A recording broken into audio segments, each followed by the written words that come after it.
Raj, we've just looked at the huddle, and in particular you were explaining in the huddle quite clearly the market loading quality statistics.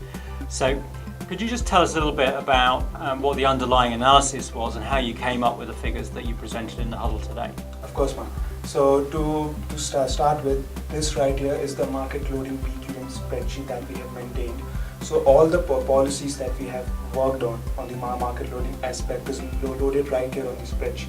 Okay. So what the idea behind the spreadsheet is to record all the errors that we are making on the processing.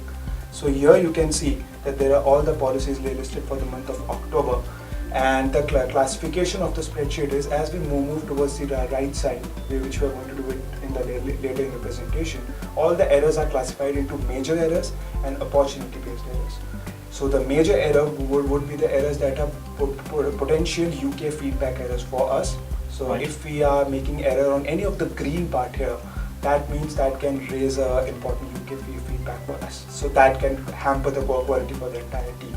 What does that have a bigger impact on the client as well? Yes. Yeah. So the major errors being major because there are actually a lot of aspects on the market loading, but right. we have identified these as being more important, because had these been not checked, then that would lead to maybe even a breach. Okay. Right. So I'm just going to go towards the right of the okay. spreadsheet. Here the green part I've already explained. As I go towards the right side, you'll see the errors here are opportunity based errors. Right. So these errors are not as important as the major errors like I explained, but these are equally important to us because these hamper the individual efficiency and the quality of the team. Right. Now, because of the hurdles that we have conducted in the past, we have identified these errors are the most important error that right. the associate can make on a market loading policy.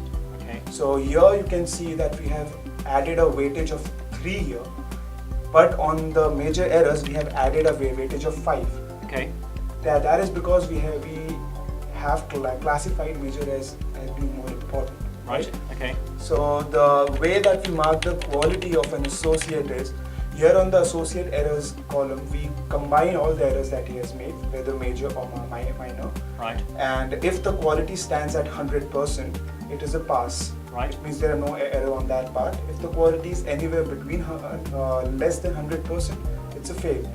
But if they have made only one error, and that is on the major error part, which is most important for us, then the quality will come down to a 0. Right. So that shows the major error has more impact on us as a team. Right. So immediately that'll impact your KPIs and your performance as a team. So you're being quite harsh on yourselves, really. You can say that. Yes. Yeah. Okay. Right. So overall, you're keeping a track of the frequency then of each of these error codes. What do you do to drill down to make sure that any one of these particulars is either a system issue or something to do with a particular individual? Okay. So when you look at the spreadsheet as a whole, it's not quite understanding where the errors are, what is the frequency, which are major, which are minor. Yeah. So what we have done is we have made a dashboard here. So that dashboard is going to do, we have classified the errors as opportunity based and major errors. So for now we are going to focus on major errors because these are more important. So here you can see this pivot table shows you all the errors that we have made. Yeah. The frequency of those errors and also the spread of those errors. Right. Bringing you to the point, this makes you understand whether the errors were made by an associate or not. Yeah. Okay? So this gives you a spread of major errors. Similarly, this gives you a spread of opportunity-based errors. Right. So on your chart here, the more different colours you've got representing different peoples would indicate it's more a systematic issue compared to those where we only see 1 or 2 names, which is probably a people issue related to training or something like that. Knowledge gap or something. Right. Okay. That's good. Right. Thanks very much. Thank you.